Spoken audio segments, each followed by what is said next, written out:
Yazdan ekan. Mana keramika bo'lgan. Qaraysiz, suv yuqmayapti. Bo'lmagan joyi. Mana bo'lgan joyi. Farqini ko'rsam ekan. Suv qochib ketayotgan turibdi suv.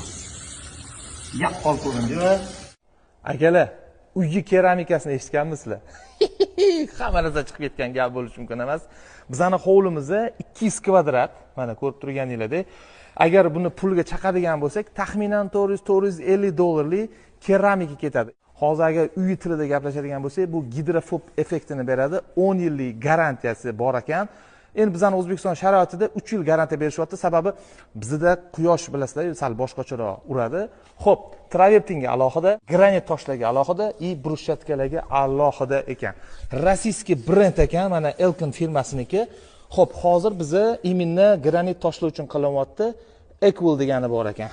Western bu pol uchun, brushatkalar uchun va Aknes degani bor ekan, bu imенно travertinlar uchun.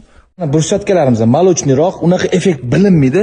Kim uydan eski brushatkalar bo'ladi, ya'ni qizg'ishroq, bardoviyroq, o'shalarga yonib turar ekanda, eski brushatkalarni yengidek qilib qo'yadi. Bu nimaga kerak? Sho'ralab qoladi yoki bo'lmasam yomg'ir suvi uradi, ba'zi bir joylarda yomg'ir shunaqa uradi, nari tomoniga o'tib ketadi zaxi va uy ichidagi remontlarni buzib yuborishi mumkin. Buni italyanskiy, germanskiylari bor, ularning litri 30 dollarlarga aylanyapti. Bu mahsulotimizda rossiyskiy, sifati undan past emas, zo'r bo'lsa zo'rki.